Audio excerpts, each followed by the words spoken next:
ഇവിടെ ഒരു മൂവി കണ്ടു. എന്താ പറയാ, കൊറേ കാലായിട്ട് മോഹൻലാലിന്റെ തിരിച്ചറിവിന് വേണ്ടി ഇങ്ങനെ ഓരോ പടം വരുമ്പോഴും കാത്തുവെക്കും. ഇന്നാണ് ആ തിരിച്ചറിവ് കേട്ടത്. ഒരു ഗംഭീര തിരിച്ചറിവ്.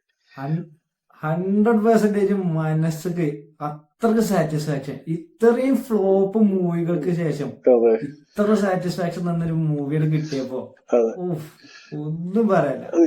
ആ പടത്തിന്റെ ഹാങ് ഓവർ എപ്പോഴും ഉണ്ട് മനസ്സിൽ. ഇപ്പോഴും ഹാങ് ഓവറിൽ നിൽക്കുക. കാരണം തുടക്കം തൊട്ട് ഇങ്ങനെ നമുക്ക് ആ പഴയ കോമഡി, ആ ഡ്രാമ, ആ ഒരു ചിരിയും കളിയും മറ്റേ ആ ഒരു കുസൃതിതരം അതെ. കാണിക്കണ ലാലേട്ടനെ കണ്ട് പിന്നീട് ഒരു ആ ഒരു നൊസ്റ്റാൾജിക് മോഹൻലാലിനെ നമുക്കവിടെ കാണാൻ അതെ കഴിയും. വേറൊന്നുമല്ല, ആ ഒരു നൊസ്റ്റാൾജിക് മോഹൻലാലിനെ കണ്ട് പിന്നീട് ഒരു ജേണൽ ഷിഫ്റ്റ് വരുന്നുണ്ട് ഈ സിനിമക്ക്. ഒരു ഇന്റർവെല്ലൊക്കെ ഒരു പഞ്ചുണ്ട്, ഒരു ജേണൽ ഷിഫ്റ്റ്. അതെ. അത് കഴിഞ്ഞ് കഴിഞ്ഞാൽ പിന്നെ പടം ഒരു വേറെ ലെവലിലേക്ക് മാറുകയാണ്. അതുവരെ ഇങ്ങനെ ഒരു പ്ലെയിനിൽ ഇങ്ങനെ പോയി പിന്നെ മാറി വേറെ സെക്കൻഡ് ഹാഫിലേക്കൊക്കെ കടക്കും. സെക്കൻഡ് ഹാഫിലേക്കൊക്കെ കടക്കുമ്പോ എന്റെ മോനെ ഒരു രക്ഷയില്ല. അതെ ഫുൾ എൻഗേജിങ് ആണ്. ഫുൾ ഓൺ എൻഗേജിങ് ആയിട്ടുള്ള ഒരു കിട്ടില്ല. ഒരു മിനിറ്റ് ലാഗില്ല. നിങ്ങൾക്ക് അതും സുഖമായിട്ട് ഫുള്ള് കാണാം. ലാലേട്ടന്റെ വേഴ്സിറ്റിലിറ്റി അതെ ഒന്നും പറയാനില്ല. ഈ ഒരു ഒറ്റ മൂവി കൊണ്ട് തന്നെ അത് തെളിയിക്കാൻ കഴിയും. അതെ, മൂപ്പര് ഇങ്ങനത്തെ സാധനങ്ങൾ ചെയ്താ നമ്മൾ മനുഷ്യന്മാര് മൂപ്പര് ഇമോഷണൽ ചെയ്താൽ നമുക്ക് കരച്ചില് വരും. അല്ലെങ്കിൽ മൂപ്പര് ഒരു സാധനം ചെയ്താൽ നമുക്ക് ഇമ്പാക്ട് വരുന്നുള്ളത് ഈ പടത്തിൽ നമുക്ക് മനസ്സിലാവും. ഇതിനു മുമ്പും മോഹൻലാൽ അങ്ങനത്തെ മാജിക്കുകൾ കാണിച്ചിട്ടുണ്ട്. അതിന്റെ ഒരു രണ്ടാമത് ഒരുപാട് ചെയ്തിട്ടുണ്ട്. അതെ, പക്ഷെ ഇപ്പോഴും അതിന്റെ ഈ ഒരു ബാക്കി ഫ്ലോപ്പുകൾക്കൊക്കെ ശേഷം ഇത് കിട്ടിയപ്പോ അതെ എന്റെ ഇപ്പോഴും മൂപ്പരയില് മോനെ ഒരു സാധനം ഉണ്ട് എന്നുള്ളത് രക്ഷയില്ല. നമുക്ക് ഈ മനസ്സൊക്കെ പടത്തിലൂടെ എപ്പോഴും അത്രക്ക് സന്തോഷായി. അതെ, ഇപ്പോഴും മൂപ്പരിലെ സാധനം ഉണ്ടെന്നുള്ളത് നമുക്ക് ഈ ഒരു പടത്തിലൂടെയാണ് തെളിഞ്ഞു കണ്ടത്. ഇപ്പോഴും ആ ഒരു പഴയ സാധനം വിട്ടുപോയിട്ടില്ല. വിചാരിച്ച ഇത് ഇത്രേ ഉള്ളൂ എന്നുള്ളതാണ് നമ്മൾ കണ്ടത്. പണ്ടാരോ പറഞ്ഞിട്ട് ഇങ്ങനെ ഒരു ഇന്റർവ്യൂ കണ്ടിട്ടുണ്ട്, മോഹൻലാൽ ഒറ്റ പടം മതി തിരിച്ചു വരാനെന്ന് പറഞ്ഞ പോലെ ആ ഒരു പടമാണ്. അതിൽ ലാസ്റ്റ് എഴുതിയിട്ട് മോഹൻലാൽ തുടരുന്ന്, ആ തുടർച്ച ഉണ്ടാവട്ടെ എന്നപ്പോ മനസ്സിലുള്ളത്. ഇനിയുള്ള പടങ്ങളിൽ ഇതുപോലത്തെ ഒരു തുടർച്ച ഉണ്ടാവട്ടെ, ഈ പെർഫോമൻസുകളുടെ തുടർച്ച ഉണ്ടാവട്ടെ എന്നുള്ളതാണ് മനസ്സിലുള്ളത്. അതെ, അതുപോലെ ഡയറക്ഷൻ സെലക്ഷൻ നന്നായ മതി, എന്നാ പിന്നെ ഒരു പ്രശ്നമില്ല. അതെ, ആ മൂപ്പരെ പഴയ സ്ഥിരം ടീമുകളൊക്കെ ഒന്ന് വിട്ടുകാണ്ട് ഇങ്ങനത്തെ നല്ല പുതുമുഖ ഡയറക്ടേഴ്സ് അല്ലെങ്കിൽ പണി അറിയാവുന്ന ഡയറക്ടേഴ്സിനും ചാൻസ് കൊടുത്താൽ ഇങ്ങനത്തെ നല്ല നല്ല പടങ്ങളും പെർഫോമൻസുകളും നമുക്ക് കാണാൻ പറ്റും. അതെ, സോ ഇതില് തരുൺമൂർത്തി ഡയറക്ഷൻ എന്താ പറയണ്ടേ, കിടിലം. അതാണ് ഇതിന്റെ മികവ്. ഡയറക്ഷനും റൈറ്റിംഗും സ്ക്രിപ്റ്റിന്റെ ഒരു കാര്യം. മറ്റേ കാർത്തിക് സുബ്ബരാജ് പടം എന്ന് പറഞ്ഞ പോലെ ഒരു ഫാൻ ബോയ് സംഭവമാണ്. അടിപൊളിയായിട്ട് ഒരു ഫാൻ ബോയ് സംഭവമാണ്.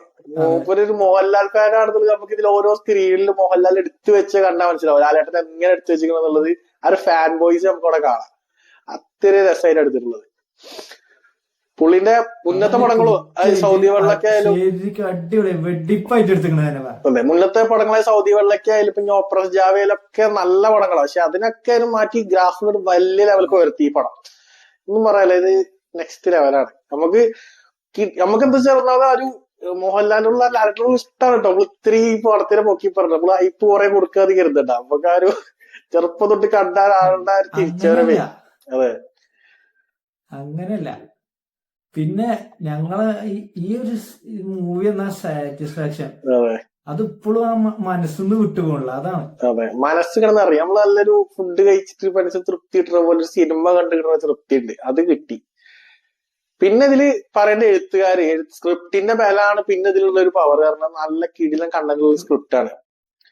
സ്ക്രിപ്റ്റ് നല്ല സ്ട്രോങ് ആണ്. അത് തരുൺമൂർത്തിയും KR സുനിലാണ് എഴുതിയിട്ടുള്ളത്. അത് കിഡിലായിട്ട് എക്സിക്യൂട്ട് ചെയ്തിട്ടുണ്ട്. സ്ക്രീൻ പ്ലേ ആയാലും സ്ക്രിപ്റ്റ് ആയാലും കിഡിലാണ്. അതാണ് ഇതിനെ നമ്മൾ കുറച്ചുകൂടി എൻഗേജിങ് ആയിട്ട് അവസാനം വരെ എടുത്തുന്ന ഫാക്ടർ അതാണ്. പിന്നെ മ്യൂസിക്, പിന്നെ അതെ മ്യൂസിക് ആണേലും അതെ ജെയ്ക്സ് ബിജോയ് ആണ് ചെയ്തിട്ടുള്ളത്. നമുക്ക് ആ പഴയകാല മ്യൂസിക് അങ്ങനത്തെ കുറെ സാധനങ്ങൾ. അതുപോലെ MG ശ്രീകുമാറിന്റെ സൗണ്ട്, നമ്മള് ആ പാട്ട് യൂട്യൂബിലൊക്കെ ഇറങ്ങിയിട്ടുണ്ടായിരുന്നു. ആ സിനിമക്ക് പറ്റിയ ആ ആംബിയൻസിനും സിനിമക്ക് പറ്റിയ രീതിയിലുള്ള പക്ക വിജയവും കാര്യങ്ങളും സോങ്സും അതെ, അത് എല്ലാം നല്ല സെറ്റായിരുന്നു. ആ ഒരു കൺമണിപ്പൂ എന്ന് പറഞ്ഞ പാട്ടൊക്കെ ഭയങ്കര നൊസ്റ്റാൾജിക് ഉണ്ട്. മറ്റേ MG ശ്രീകുമാറിന്റെ പാട്ടിന് സ്ഥിരമായിട്ട് പണ്ട് മോഹൻലാലിന്റെ പടത്തിൽ ഉണ്ടാവില്ലേ, ആ ഒരു നൊസ്റ്റാൾജി ഒക്കെ കിട്ടി. അത്രയും രസമായിരുന്നു. മ്യൂസിക്കും BGMസും ഒക്കെ നന്നായിരുന്നു. ഒന്നും ഒരു കുറവ് പറയാൻ ഒരു ഏരിയ ഞാൻ കണ്ടില്ല ക്യാമറയിലൊന്നും. പിന്നെ എടുത്തു പറഞ്ഞ കുറച്ച് പെർഫോമൻസുകൾ ഉണ്ട്. ഒന്ന് ബിനു പപ്പു, എന്താ പറയാ, നെഗറ്റീവ് പോലീസ് ഓഫീസറാണ്. അല്ല ആദ്യം നമുക്ക് ബിനുപപ്പുരം പറയാം, എന്നിട്ട് മറ്റാളെ പറയാം. ജോർജായിട്ട് അഭിനയിച്ചിട്ടില്ല. അത് കേട്ട് ആദ്യം ബിനുപപ്പുരം പറയണം. അത് എടുത്തു പറയേണ്ട വേറെ ക്യാരക്ടർ കൂടി ഉണ്ട്. ബിനുപപ്പുരം പറയുകയാണെങ്കിൽ ഒരു കിഡിലൻ നെഗറ്റീവ് പോലീസ് ഓഫീസറാണ് അവതരിപ്പിച്ചിട്ടുള്ളത്. ഒരു രക്ഷയില്ല പുള്ളിക്കാരൻ എല്ലാ പടത്തിലും പെർഫോമൻസിൽ. തുടക്കം മുതലേ ഞമ്മക്ക് ഉള്ളിൽ തന്നെ ഒരു ഇംപ്രഷൻ തരും, ഒരു വെറുപ്പ് നമുക്ക് തോന്നുമല്ലോ. അതെ, നമുക്ക് ഒന്നും കൊടുക്കാൻ തോന്നിയിട്ട് തുടങ്ങണേ. തുടക്കം മുതലേ അങ്ങനെ ഒരു നമുക്ക് ഇങ്ങനെ ഒരു അണ്ടർ കൊടുക്കണം, അല്ലെങ്കിൽ ഒരു ചെറ്റിയാണെന്നുള്ള ഫീലൊക്കെ തരുന്ന രീതിക്കാണ് അഭിനയിച്ചിട്ടുള്ളത്.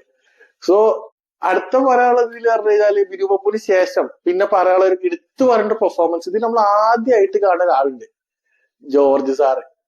ഇതിലാണ് ഞങ്ങൾ ആദ്യമായിട്ട് മൂപ്പരെ കാണുന്നത് തന്നെ. സത്യം, ഞങ്ങൾ ആദ്യം വിചാരിച്ച് ഇതാരാണ് ഇപ്പൊ കുറച്ച് സ്ക്രീൻ ടൈം കുറെ ഉണ്ട്. ഇങ്ങനെ തുടക്കം തൊട്ടേ ഇങ്ങനെ വേറെ മറ്റേ കൂടുള്ളവരൊക്കെ ഇങ്ങനെ ഊക്കണ ഒരു ക്യാരക്ടറാണ് ഒരു ജോർജ് സാർ എന്നാണ് ക്യാരക്ടറിന്റെ പേര്. അപ്പൊ അതിങ്ങനെ ആദ്യം കാണുമ്പോ നല്ല രസമുണ്ട്, ഊപ്പര വർത്താനം കേൾക്കാനോ ഊപ്പര ഊക്കണൊക്കെ നല്ല രസമുണ്ട്. ആ വർത്താന ശൈലിയൊക്കെ നല്ല രസമാണ്. അതെ, നല്ല രസമാണ്. അപ്പൊ നല്ല ഇഷ്ടപ്പെടും. നമ്മളിങ്ങനെ കണ്ടിരുന്നു എന്താ മൂപ്പര പെർഫോമൻസ് അറിയാം. ഫസ്റ്റ് പടാ തോന്നുന്നു എനിക്ക്, ഞാൻ ആളെ വേറെ കണ്ടിട്ടില്ല. അപ്പൊ ഞാൻ ഇപ്പൊ നോക്കിയ സമയത്ത് ഈ വോഡഫോണിന്റെ സൂസു ആഡ്സിന്റെ ഒക്കെ ഡയറക്ടർ ആയിട്ടുള്ള പ്രകാശ് വർമ്മയാണ് ഈ റോൾ ചെയ്തിട്ടുള്ളത്. ആളെ പേര് പ്രകാശ് വർമ്മ എന്നാണ്. എന്തായാലും ഒരു കിഡിലൻ നടനാണ്, ഒന്നും പറയല്ല. കിഡിലൻ ക്യാരക്ടർ, അത് നല്ല അടിപൊളിയായിട്ട് ചെയ്തിട്ടുണ്ട്. അതെ, ഇതൊരു ഡെബു ആണെങ്കിൽ ഉണ്ടല്ലോ ഒന്നും പറയാല്ല. നിങ്ങള് എങ്ങനെ ഇതര കിഡിലാണ് ഒരു ഡെബു ചെയ്തത് എന്നുള്ളത് അത്ഭുതമാണ്. കാരണം അടിപൊളിയായിട്ട് ഒരു കുറെ ഞാൻ പറഞ്ഞ ഒരു പുതുമുഖ നടനാണെന്നോ അല്ലെങ്കിൽ ഒരു പുതിയ പടത്തിൽ അഭിനയിക്കുന്ന ആളാണെന്ന് തോന്നിക്കാതെ എന്ത് രസമാണ് ഇരുന്ന ക്യാരക്ടർ. അത് നിങ്ങൾ കണ്ട് എക്സ്പീരിയൻസ് ചെയ്യണം. അതെ,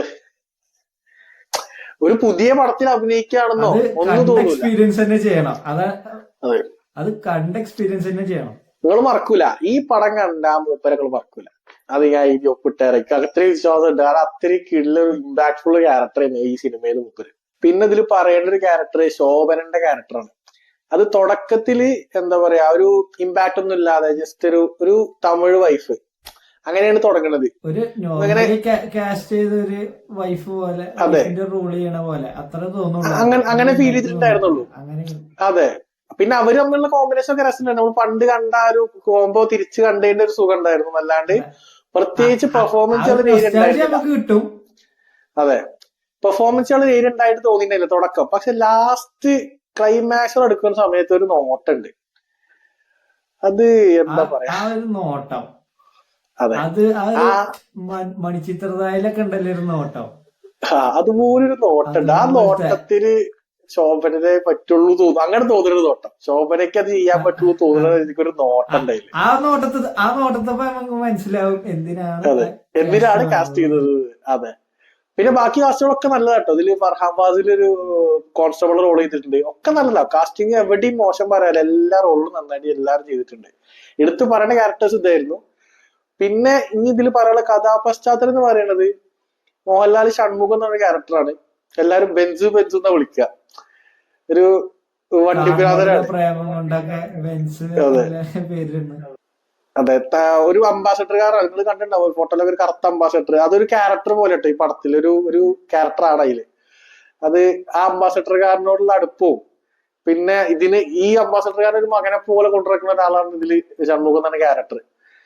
അപ്പോ പിന്നെ അതിങ്ങനെ അവരവരുടെ ഫാമിലി, അവരുടെ ലൈഫ്, രണ്ട് മക്കള്. അതെ അതെ അതെ. അപ്പോ അതിന്റെ പേരിലാണ് ഈ കഥ പോണത്, ഈ കാറിന്റെ ബേസ് തന്നെ കഥ പോണത്. അപ്പൊ അവരുടെ ഫാമിലി, അവരുടെ മക്കള്, പിന്നെ ചുറ്റുപാടുള്ള കാര്യങ്ങൾ, പിന്നീട് അവരുടെ ലൈഫിലേക്ക് ഒരു ട്വിസ്റ്റ് വരുന്നു. ഷൺമുഖത്തിന്റെ ലൈഫിൽ ട്വിസ്റ്റ് വരുന്നു. അങ്ങനെയാണ് ഇതിന്റെ ജേണൽഷിപ്പ് വരുന്നത്. അതെ, ഒരു ട്രാപ്പ് അത്ര പറയുന്നുള്ളൂ. അതിൽ കൂടുതൽ നമ്മൾ പറഞ്ഞു കഴിഞ്ഞാൽ അത് സ്പോയിലർ ആയി പോകും. അപ്പൊ സ്പോയിലർ ഒന്നും ആവാതെ കാണാണ് ഇതിൽ ഏറ്റവും നല്ലത്. ഇത്ര അറിഞ്ഞാൽ മതി. ഇത്ര അറിഞ്ഞാണ്ട് പോയി കാണാനുള്ള സാധനമുണ്ട്. അപ്പൊ ഇതാണ് ഇതിന്റെ കഥാപശ്ചാത്തലമായിട്ട് പറയാനുള്ളത്. ഇത്ര പറയാൻ പറ്റുള്ളൂ. കാരണം ഇതിൽ കൂടുതൽ പറഞ്ഞു കഴിഞ്ഞാൽ പിന്നെ അതിന്റെ രസമൊക്കെ പോകും, സ്പോയിലർ ആയി പോകും. ഇത്ര അറിഞ്ഞ് ജസ്റ്റ് പോയി കാണാം. അല്ലെങ്കിൽ മറ്റേ ഇത്ര അറിയണമെന്നും കൂടി ഇല്ല, ജസ്റ്റ് നിങ്ങൾ റിവ്യൂ ഒന്നും കാണാതെ പോയി കാണാവുന്നുള്ളൂ. അത്രയും കിടിലം പടങ്ങൾ പ്രോമിസിംഗ് ആണ്. അതെ, തിയേറ്ററിൽ തന്നെ പോയി കാണണം, നിങ്ങളത് മിസ് ചെയ്യരുത്. ലാലേട്ടന്റെ ആ ഒരു മാജിക് നിങ്ങൾക്ക് എന്തായാലും എക്സ്പീരിയൻസ് ചെയ്യണമെന്നുണ്ടെങ്കിൽ നിങ്ങൾ തിയേറ്ററിൽ മസ്റ്റായിട്ട് വാച്ച് ചെയ്യണം. ഞങ്ങൾക്ക് കിട്ടിയ 100% അത് ആ സൗണ്ട് എഫക്റ്റ് ഒക്കെ കിട്ടണമെന്നുണ്ടെങ്കിൽ തിയേറ്ററിൽ നിങ്ങൾ കാണും. അതെ, അത് നിങ്ങളെ സൗണ്ട് എഫക്റ്റില് ആ ലാലേട്ടന്റെ സ്ക്രീൻ പ്രസൻസും ആ ഒരു ഓറങ്ങള് അവിടെ തന്നെ പോയി എക്സ്പീരിയൻസ് ചെയ്യണം എന്ന് ഞാൻ പറയുന്നത്. സോ നിങ്ങൾക്ക് ഒരു 90% ആൾക്കാർക്കെങ്കിലും ഇത് കണ്ട് ഇഷ്ടപ്പെടുന്ന വിശ്വസിക്കുന്നത്. അപ്പൊ നിങ്ങളിത് പോയി കണ്ട് നിങ്ങളെ അഭിപ്രായങ്ങൾ കമന്റ് ബോക്സ് അറിയിക്കണം കേട്ടോ. എന്തായാലും നിങ്ങൾക്ക് ഇഷ്ടപ്പെടുന്ന വിശ്വസിക്കുന്നു. പക്ഷെ അതെ ഓരോരുത്തർക്കും ഓരോന്നാണല്ലോ. അതെ, ഇനിയിപ്പോ ഇതില് ഇഷ്ടപ്പെടാത്തവരുണ്ടാവും. ഇഷ്ടപ്പെടാത്തവരുണ്ടെങ്കിൽ അത് പറയണം, ഇഷ്ടപ്പെട്ടില്ല തന്നെ പറയണം. പക്ഷെ നമ്മളെ വിശ്വാസത്തിൽ ഒരു 90 അല്ലെങ്കിൽ ഒരു 99% പറയുവാണെങ്കിൽ പക്ഷെ അതെ, പക്ഷെ എന്തായാലും നമ്മളൊരു ഇതിന് വേണ്ടിട്ട് 90 എന്ന് പറയുന്നു. എന്നാൽ പോലും നിങ്ങൾക്ക് എല്ലാവർക്കും ഇഷ്ടപ്പെടും നമ്മൾ വിശ്വസിക്കുന്നത്. അത്രയും കിടിലൊരു സിനിമയാണ്.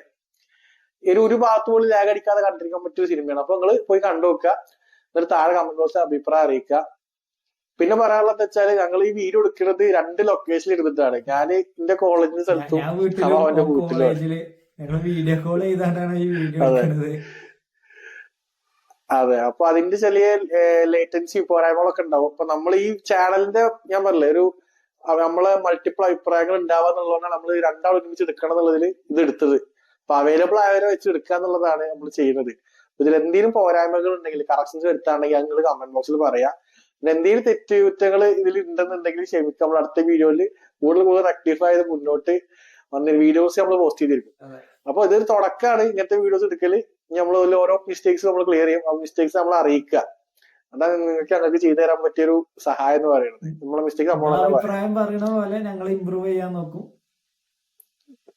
അതെ, എന്തായാലും ഇമ്പ്രൂവ് ചെയ്യാം. നമുക്ക് എന്താ പറ്റാവുന്ന മാറ്റം നമ്മൾ വരുത്തും. അപ്പൊ ഇത്ര ഇതിന് പറയാനുള്ളൂ. നമ്മൾ കൂടുതൽ വീഡിയോ വലിച്ചു കിട്ടുന്നില്ല. സോ ഇനി അടുത്തൊരു റിവ്യൂ ആയിട്ട് വീണ്ടും കാണാം. ബൈ.